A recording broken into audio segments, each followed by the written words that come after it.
Aujourd'hui, je suis ravie de prendre un café avec Yolande Cadrin-Rossignol, qui est une cinéaste canadienne, et avec le sociologue et philosophe Frédéric Lenoir. Alors, on a la chance de se rencontrer aujourd'hui parce qu'en France, c'est la sortie de votre film Hubert Reeves, La Terre vue du cœur. Dans ce film vont se succéder des témoignages d'auteurs, mais également de scientifiques comme Hubert Reeves, pour attirer notre attention sur le fait que la biodiversité de notre planète est en danger. Finalement, quand on emploie ce terme, c'est pas si évident que ça pour tout le monde. Et je sais que vous avez un talent particulier pour définir les choses. Comment vous pourriez définir la biodiversité, Frédéric Lenoir? Le mot bio, c'est la vie. Et la diversité, c'est la diversité. Donc le respect de la biodiversité, c'est le respect de la vie. C'est-à-dire de la diversité de la vie qui est en train de disparaître, puisqu'on est en train de détruire quantité d'espèces animales, d'espèces végétales, des insectes, etc. Lorsqu'on déforeste de manière massive, comme on le fait actuellement, vous avez quantité d'espèces dont certaines on ne les connaît même pas. Elles n'ont même pas été référencées, elles sont en train de disparaître à tout jamais. Donc la biodiversité, c'est déjà avoir une action qui favorise le respect de la vie dans toute sa diversité et pas uniquement certaines espèces comme l'être humain ou les chiens, les chats, les animaux qu'on aime bien, qu'on préserve, mais on détruit toutes les autres espèces, à la fois, encore une fois, animales ou végétales. Yolande, qu'est-ce que vous aviez dans la tête au moment où vous avez eu envie de réaliser ce film? Beaucoup, je dois l'avouer, le fait que j'avais fait 2 autres films avec Hubert Reeves où on avait effleuré le sujet qui lui tient le plus à cœur en ce moment, qui est justement de sauver la biodiversité. Et on terminait les 2 autres films en évoquant ce problème, cette dynamique incroyable, mais on n'allait pas à fond là-dedans. Je me disais, Hubert a un legs à donner à l'humanité et aux jeunes particulièrement. Il a quelque chose à donner qu'il veut donner absolument. Alors, il me semblait que lui consacrer tout un film et le laisser s'exprimer librement à travers tout ça, et en compagnie de son ami Frédéric, je me disais, ça c'est certainement important. C'est une façon de lui donner un auditoire beaucoup plus vaste que, évidemment, il donne des tas de conférences, il fait des tas d'émissions, mais un film, ça a quand même un poids et ça circule comme on peut voir partout, outre frontières et tout. Alors, je crois que ça s'accompagne aussi de beaucoup d'images qui sont susceptibles de toucher le public, de les emmener quelque part, en fait. J'espère bien. Oui, on a apporté un soin très particulier à la beauté des images, parce que la Terre, la planète, elle est belle. Et quand on parle de biodiversité et qu'on ne parle que des catastrophes, on oublie qu'il y a une beauté essentielle à la Terre. Et que, en fait, le combat pour préserver la biodiversité, c'est un combat joyeux, parce que la Terre est infiniment plus belle que le sort qui lui est réservé, n'est-ce pas? Infiniment plus belle que le sort qu'on lui donne. Voilà. Justement, ce sort, comment on peut expliquer que l'homme en soit arrivé là? Comment est-ce qu'on en vient? Comment est-ce qu'on en est venu à détruire notre biodiversité? Alors c'est ce que j'essaye d'expliquer dans le film, c'est que en fait on a considéré progressivement au fil de l'histoire de plus en plus la Terre comme simplement de la matière inerte, alors que c'est un organisme vivant. C'est un organisme vivant qui vibre, il y a des lois très profondes et très subtiles qui régulent tous les écosystèmes, et on a fait comme si ça n'existait pas, et comme si c'était simplement de la matière qu'on pouvait manipuler. Et donc on coupe du bois, le bois c'est utile pour le chauffage, mais un arbre c'est un être vivant qui a une fonction très utile pour l'ensemble de la planète. Donc, et on fait la même chose avec les animaux, on les considère comme des objets, des choses, etc. Donc finalement, c'est une chosification de la vie qu'on a fait, qui a conduit dans la logique ensuite capitaliste d'exploitation en vue d'un rendement maximal et d'un profit maximal, qui fait qu'on en est arrivé là.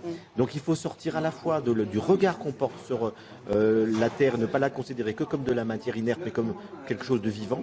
Et ensuite, il faut sortir de la logique ultra-capitaliste de rentabilité, de rendement, de profit, pour considérer qu'on devrait passer d'une logique quantitative à une logique qualitative. Et donc cette logique qualitative, c'est la qualité de la vie, qui demande le respect, qui est sensible au cœur, à la compassion. C'est pour ça que j'aime beaucoup le titre « La Terre vue du cœur », puisque finalement, lorsqu'on regarde la Terre avec le cœur, et pas simplement avec une calculette dans la tête, et ben ça change tout. Voilà, comme une ressource, et ben ça change tout. Alors, On adore vous entendre parler du bonheur, de la joie, et puis aussi de l'utopie. Et quand on pense à votre film, on se dit alors finalement vouloir préserver la biodiversité, est-ce que c'est une folle utopie ou est-ce que c'est une aventure possible? Est-ce que c'est une aventure individuelle ou une aventure collective, selon vous? C'est tout ça à la fois, c'est-à-dire que c'est une aventure individuelle et collective, parce que c'est évidemment une aventure collective, il faut que toute la planète s'y mette, mais en même temps ça commence par chacun d'entre nous.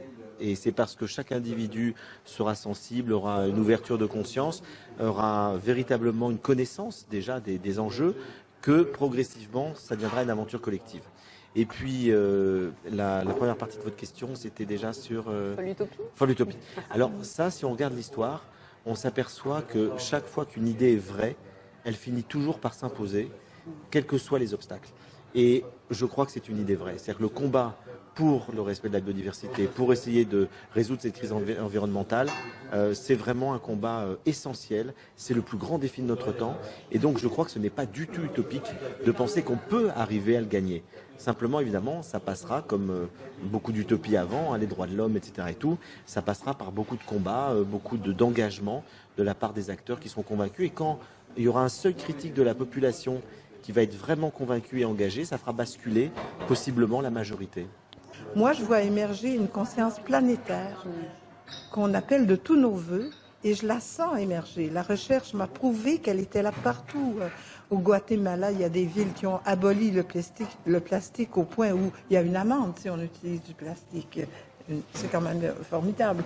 En Inde, on a planté 1 million d'arbres. Il y a toutes sortes de lieux comme ça, extraordinaires, où il se passe des choses. Et dans nos cours, il se passe des choses aussi. Chez nous-mêmes, chez vous-même, ici même, à Marseille. Bien sûr. Voilà. Et partout, partout. Au Québec, c'est pareil. Et il y a une explosion, je dirais, depuis 5 ans. Depuis 5 ans, il y a un momentum qui est atteint et qui a été identifié par certains chercheurs comme étant une vraie explosion, une vraie éclosion, je dirais. Et c'est super enthousiasmant. Voilà. Je trouve que ça donne une... Oui, on est dedans. Ouais. On n'est pas à côté, on est dedans. Et puis on est dans ce rêve qu'on peut partager maintenant et puis qui n'est plus, comment dire, secret ou le fruit de certains esprits militants ou complètement décroché de la réalité. C'est pas ça. C'est vraiment, on est dedans. Voilà. Ma dernière question, elle se tourne vers les enfants, parce qu'après tout, si on a envie de préserver cette planète et cette biodiversité, c'est parce qu'on a envie qu'ils aient la chance de connaître ce que nous, on a pu connaître quand on était enfant. Est-ce que vous pensez que ce film peut être une base de réflexion dans les écoles, dans les collèges, dans les lycées, un outil de travail, un outil de réflexion peut-être avec votre fondation, Sève? Je pense que vous avez raison de dire que l'avenir de l'humanité, déjà qu'effectivement on a envie de transmettre une planète qui soit belle à nos enfants et viable surtout, parce que la Terre elle survivra toujours. C'est l'humanité qui peut-être un jour ne pourra plus vivre sur Terre si on enlève les conditions de la vie. Après évidemment vous avez raison que tout passe par l'éducation et qu'il faut que les enfants qui sont très sensibles, très intuitifs, qui ne sont pas encore formatés, sont capables effectivement d'avoir une conscience. Moi je vois quand j'ai fait beaucoup d'ateliers de philosophie dans les écoles, dès qu'on parle d'écologie, ils sont extrêmement conscients, lucides, ils aiment les animaux, et d'ailleurs plein d'enfants disent mais pourquoi on mange les animaux si on les aime, enfin bon, il y a énormément de sagesse chez les enfants et on peut la cultiver. C'est pour ça qu'un film comme ça, il est très utile pour que des enfants, je pense dès 10-11 ans, Yolande, des enfants de CM1, CM2 pourraient tout à fait voir ce film et ça peut leur permettre de mieux comprendre l'ensemble des problèmes et puis d'avoir envie d'être des citoyens, des futurs citoyens engagés. Oui. Si je peux ajouter quelque chose, c'est que selon mon expérience, c'est souvent les enfants qui sensibilisent les parents. C'est à l'envers maintenant. C'est complètement à l'envers. Ils le sentent tellement. Je ne sais pas comment ça se fait. C'est dans l'air du temps et les enfants le sentent et c'est eux qui convainquent les parents de changer. Voilà. On a eu l'occasion il y a quelque temps d'organiser un ramassage de déchets sur la plage. On a vu arriver en masse d'abord les enfants et les parents qui suivaient. Mais c'était beau. Mais oui, chez nous c'est pareil. C'est les enfants qui disent mais voyons, on ne peut pas manger ceci ou on ne peut pas utiliser cela ou etc. Voilà, on peut pas, c'est tout. Pour eux c'est très simple parce qu'ils n'ont pas des tonnes d'habitudes.